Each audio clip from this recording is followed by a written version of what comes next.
So I first started Young Mindfulness because my experiences of seeing children in the classroom made me realise that there was a real need for emotional intervention. I decided that I wanted to teach children the skills of emotional well-being and mindfulness, but in a fun and accessible way. I did a Bachelor's of Science in Psychology, and then I went on to study education and teaching. And so to kind of fuse the two together meant that I could really sort of narrow down my skill set and teach mindfulness, but also use my teaching experience as well. When I first started Young Mindfulness, I was actually working full-time as a primary school teacher.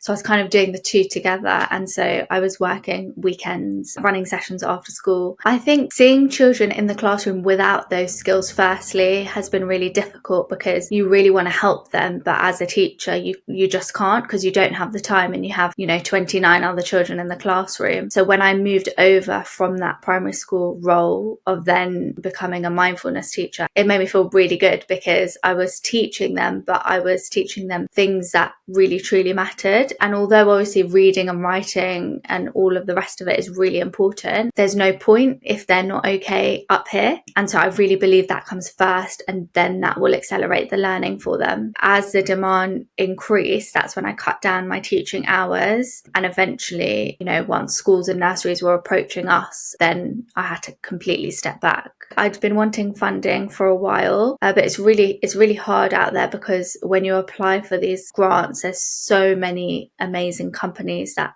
want and need the money. When I saw the Tide competition, I don't know, I just had a feeling and I just went for it. And I was surprised to win. I think it took me a little bit of time to process because it's huge. There's so many people that apply and you want to win, and, part of you thinks you won't, but then, it was crazy. Honestly, I'm really, really grateful, and I'm hoping that, something sort of comes of this and we can actually grow.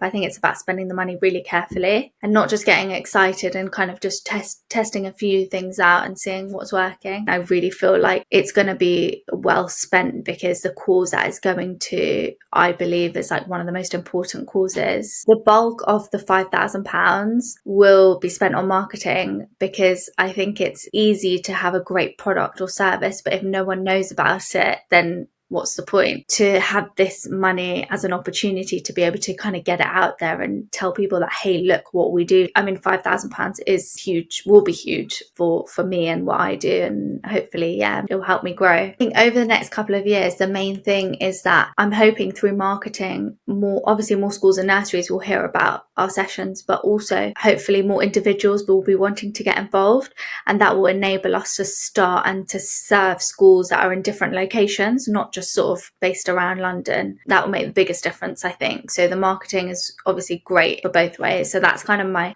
vision. I know what we've already got is really good, and I think right now it's just about expanding. I would absolutely love for the sessions to go as far as Dubai.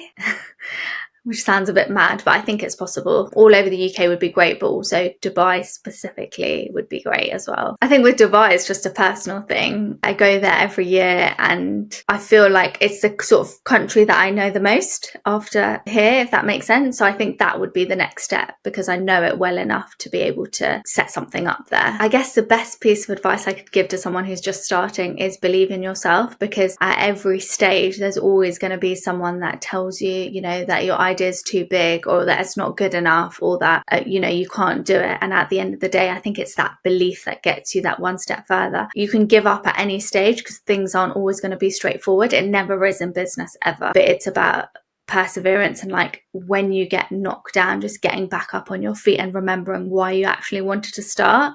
That will get you so far. And I think as long as you have something you're passionate about, I believe it's very difficult to get far in business if you're not passionate about something. So just follow your passion and you'll be good. Thank you so much. Take care.